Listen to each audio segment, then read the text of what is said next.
Okay, good day everyone. So here we are bombing along. There's a group about to overtake us. We were popping along nice, just sitting on around 35 k's an hour.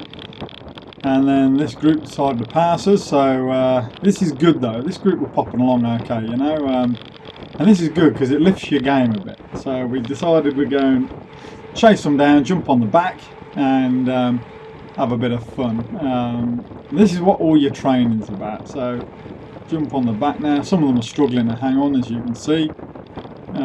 So I'll just sit on the back there, work out what's going on. Now there's quite a steep, short hill climb. It gets up to about 17% in about another kilometre or so, and then there's a longer one at about 5%. You see it's strung right out now. There's some starting to drop off, so I've got to get back up to the front. Or else I'll end up losing it all. So go around these guys. This is good fun. This is what it's all about. Popping along, nice steady pace. The guys up the front that were going there, they've not been able to hold the pace for long enough. So I'll get up there. I'll get up to the front a bit, and then we'll see if they can hang on to us once we go past. So me and Alf will go by in a minute, and see what they're able to do. So this is good fun. This is all part of the fun of cycling. This is see who can hang on to you when you get going. So I'm just sitting on the back now, having a little bit of a breather, and now I'll slowly move up through the pack and get back up close to those boys. And I've noticed that the guys on the very front are actually starting to split it up a fair bit, so some of them aren't able to hang on. So if you want to be right up the front, which I'll do in a minute, you've really got to make sure you stay in contact with those front runners. If you don't, you see they've got a bit of a gap now. Guy in the blue shirt at the very front there. See, look, there's quite a big gap there now. So as well, pushed it up to about 500 watts and jump on the back, and then Alf comes by and we keep going. So these guys, they were doing well. They did well. They got us moving, but they couldn't hold the pace. So now it's if they can overtake us again now, and jump on the back. Some of them have jumped on the back of me, but I'll lose them on this little bit of a hill climb now. So this isn't a long one, but you'll see the grade sensor there that I've put on the screen, the one in the middle. You'll see that'll go right up to about 17% at its steepest. It's just short and sharp. So after you've done an effort like this, you know, you've pushed right up there through your watts, popping along at about 40 k's an hour, and then you got this steep climb. This is where you can lose people. This is where in a race situation you can drop them. You know, it's the short, sharp hills where you can put some distance between you and the guys behind you. So I'll come round Alf shortly. We're just about to start the climb now. This is just getting into it a little bit.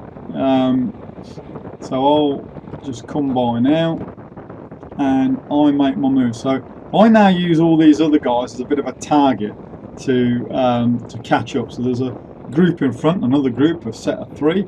We'll try and get to the top of this climb. So here it is now. This is the start of it. It's only short, but it's steep. This is steep. This makes you work. So you'll see my watts will bomb right up to about 600 watts soon. But this is now where you put some distance between you and the people behind you. Especially if you're in a race situation. It's the hills where you can make your distance. If you can get strong on the hills and have that burst up to 700 watts, go past them. If you've got that burst and you can do this, this is where you can leave a heap of them for dead. And don't forget, they've been pushing out a lot of watts, and so have I. But this is why practicing your training on the indoor trainer is a good idea, because it helps you to be able to push a heap of watts, get your heart rate up. You look at my heart rate, still up there, but I'm still going.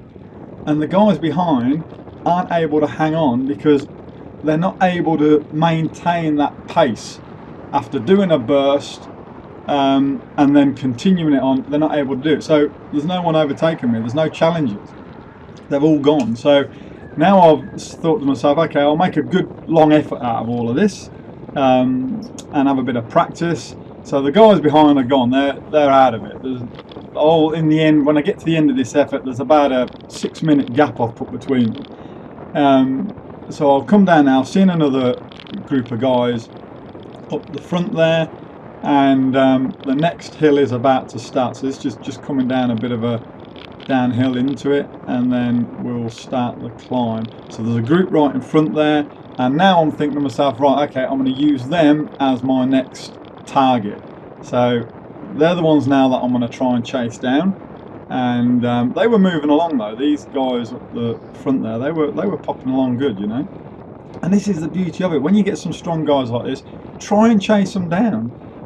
Try and bridge the gap, and it's good practice. This helps you push those watts. It makes you push your limits. All about pushing your limits. I mean, look, my heart rate's still up there, 165, 166.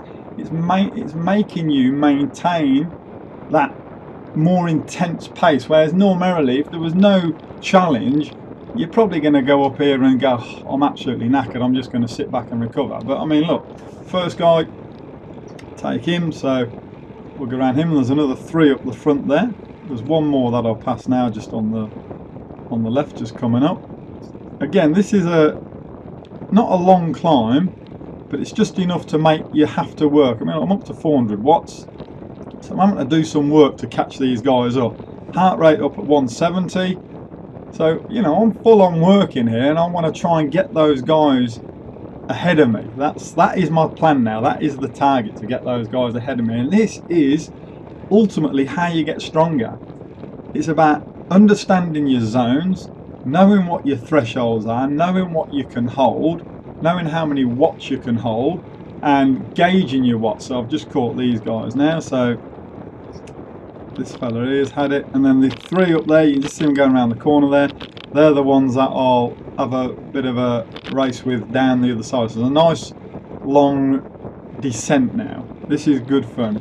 This is awesome. I love the descents. At the end of the day, if you're going to put the effort in, try and catch a group and do a good climb, you got to enjoy the descent, haven't you? You got to go down it. So I'm still having to push 370 watts to get back onto them, you know. So these guys were popping along. They were doing well going up that hill.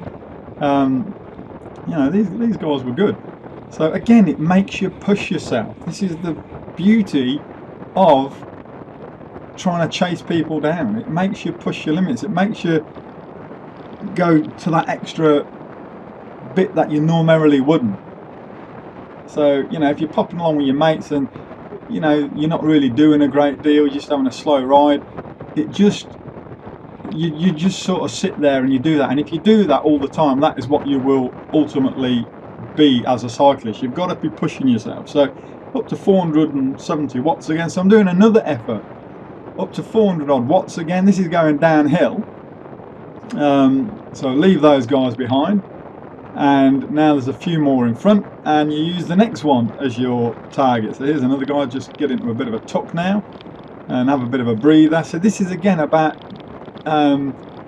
working out your efforts and things and engaging it. So now I've decided I'll have a few seconds breather, get into a tuck behind this guy, and then start powering down again. And this is what it is all about, is understanding your zones and being comfortable within them. So look, I'm back up to 400 odd watts again. Sling a left-hander here. This is a fast descent, this one. So this is good for I mean, really, I'm breaking the speed limit at the minute, but you know, it's good fun. So whiz round this corner. There's another group in front, and we'll take them out as well. And then at the end, just to make sure you can get your sprint going, you give it a bit of an effort. This is coming up towards the end of it. You've got to make the most of these downhills. They're great fun. This is awesome. All about knowing your zones, being comfortable in your zones, keeping your heart. Look, my heart rate's still in the 160s. It's up there. You know, it's up there. Go past this guy. Just keep the effort on. Now I'll put a good effort in now. There's one more cyclist up the front there. I thought, right, I'll catch him as well. And to make sure, if there is anyone behind you, that they're not going to go, bang it up to 600 watts and just fly past them all. Give it a good effort, and if anyone hangs on then, well, fair enough, let them have it. But other than that, 600 watts should just tickle the rest off. unless they've been doing a heap of training as well and they're able to do the same. But there you go, that's it now. So I'll just hang around and wait for the boys to catch up and carry on the ride. It's only about 2 minutes down the road and we're having a cup of coffee. So that's it, understanding your zones, knowing how many watts you can do, being comfortable at it and mixing it up a bit, getting your recoveries in while you're in the pack, getting recoveries in while you're on the downhills, and putting your efforts in on the uphills. And you can drop people on the uphills, that's where you lose them. Have a good one.